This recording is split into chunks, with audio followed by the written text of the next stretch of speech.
sou Mamundi, sou do Rio de Janeiro, sou produtora musical, compositora, cantora. Eu acho que eu trabalho tanto, eu não tenho muito tempo de olhar o que está acontecendo. Talvez seja ruim, né? Talvez eu vou acolher essas memórias em algum momento, mas agora, por conta de ser... É quase uma chance que você não tem uma volta, né? Uma coisa é você ser uma pessoa com oportunidade, poder ser visionária e poder ter equipamento e poder construir uma história. Outra coisa é você estar caminhando e sair daqui direto para um estúdio trabalhar, porque amanhã você tem pessoas para pagar, porque amanhã você tem um disco para lançar. Então eu acho que para mim tem sido um esquema de sobrevivência interno, assim. Eu acho que talvez não seja o momento agora de colher esses frutos, mas de alguma forma, quando ele é reverberado na vida de outras mulheres, eu acho que eu sinto que de alguma forma eu estou sendo feliz com isso. Assim, eu particularmente não consigo desfrutar disso. Assim, quando eu recebo e-mail, quando eu recebo fãs falando, eu acho que o meu trabalho é mais servir isso do que exatamente viver esse momento, assim, desse suposto sucesso.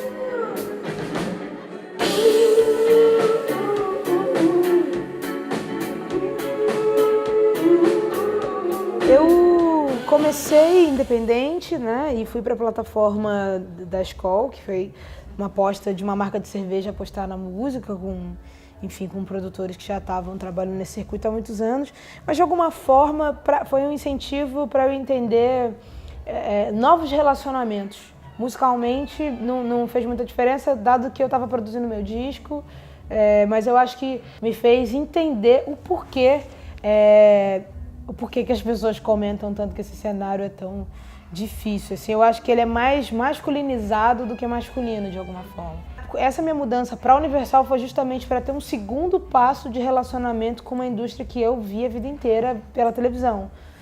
Eu continuo fazendo meu disco, eu fiz um contrato super amigável, a Universal é uma gravadora jovem.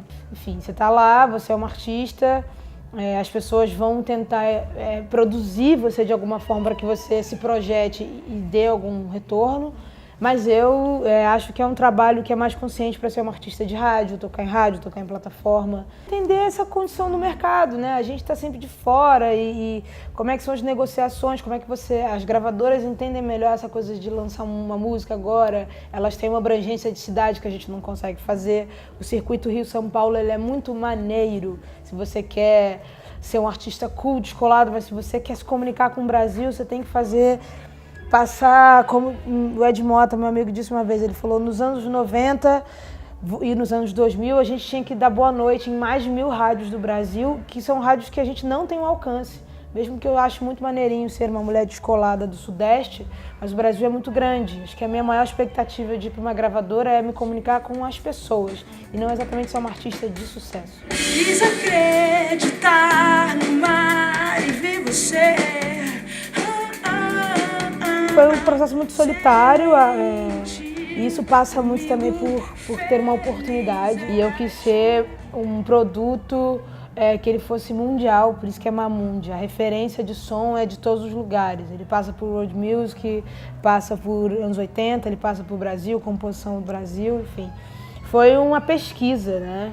E aí montar essa persona, o que a Mamundi quem sou eu nisso tudo, enfim. Quando você se depara em produzir essa voz, é bem longo. Diferente das gravadoras que você chega lá e tem 20 pessoas para te explicarem como você deve ser. E o segundo disco agora, ele eu também buscando outras referências. E por isso que eu não tenho muito medo de promessa de segundo disco, porque na verdade é uma coisa muito pessoal minha, assim, se eu consigo inspirar pessoas a fazerem músicas, assim. Eu acredito na ideia de formular outros artistas, né? Por isso que eu gosto tanto de indústria, porque você vai fazendo outros, mas de uma forma mais suave do que exatamente vem aqui eu vou te moldar, que eu acho que é essa chave da produção feminina, da produção independente do Brasil, que não tem muita oportunidade, porque mulheres são produzidas e não exatamente entendendo o que elas estão fazendo. Então, eu acho que, quer dizer, não que elas não saibam, né?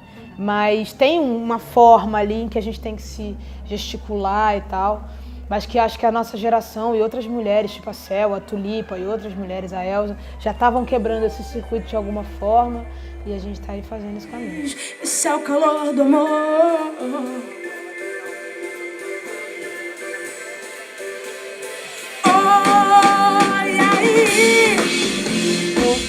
sei lá, eu ouço músicas muito diferentes, música gospel, eu gosto muito de ópera, eu gosto muito de jazz, de forró, eu gosto de coisas específicas de cada gênero. De samba eu gosto de bateria, do jazz eu gosto do baixo, do forró eu gosto da guitarra, da sanfona. Então, isso tudo vai me construindo uma consciência harmônica e melódica, assim.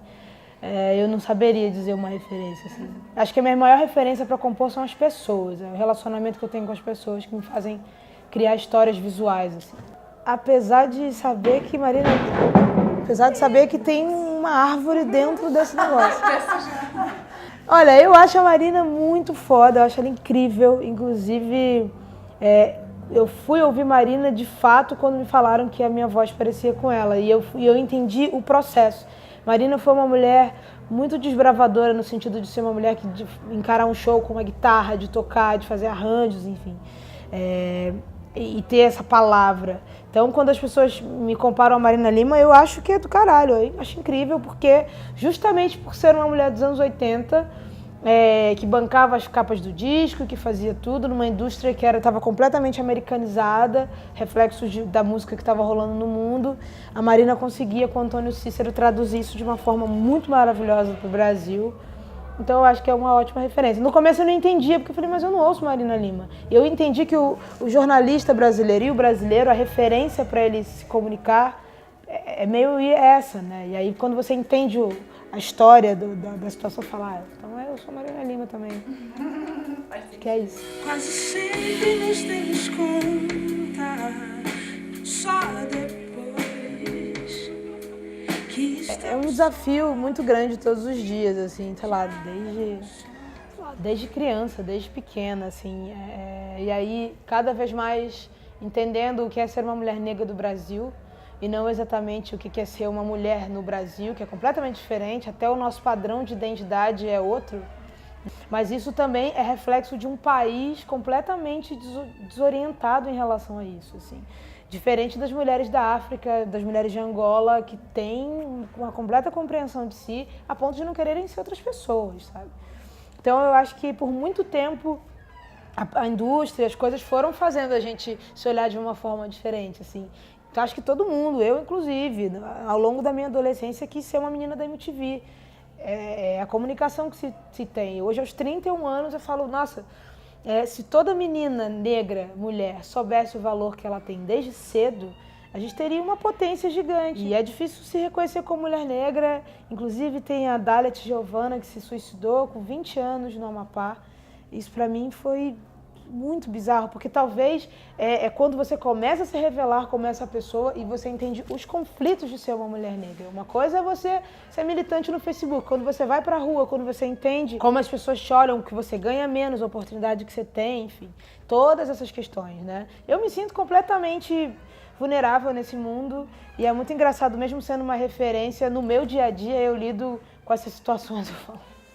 Então eu tento sempre olhar para isso positivamente e acreditar que se eu, de alguma forma, equilibrar isso para outras mulheres, eu acho que já vai ser recompensador para mim. Tem toda aquela questão, a primeira questão, que é você acreditar na sua verdade, acreditar no que você faz e não fazer disso um problema para si, porque às vezes a gente se pega em várias dificuldades da nossa cabeça e isso tem a ver com a tua família, com a sua casa, talvez você não tenha um reflexo disso, mas acreditar na sua verdade é fundamental. E segundo definitivamente entender que o mundo tem esse padrão escroto e que vale a pena ter um pouco de coragem e mais afinco e caminhar dentro dele. Eu sou um exemplo disso. Eu trabalhei com homens a vida inteira, eu trabalho com eles, eu vou lidar com eles a vida inteira, mas eu compreendo que o problema não são eles também. É uma sociedade de pessoas que precisam entender o seu lugar no mundo para fazerem disso um reflexo para as outras pessoas. E também uma compreensão, para que isso não vire uma guerra de homens e mulheres, é uma guerra nossa contra uma desigualdade que é muito latente no mundo, né? Se imaginar que a gente está aqui, o pessoal está lidando com o Trump também, enfim. Mas é isso, eu acho que o primeiro de tudo é concentrar na verdade. Eu acredito nesse momento que ele estaria acontecendo desde os 9 anos. Então, eu acho que é concentrar na verdade e ter coragem. É o primeiro passo. Parece genérico, mas é isso. Obrigadíssimo. Obrigada a vocês. Se você não estiver, se você não estiver por lá, quase sempre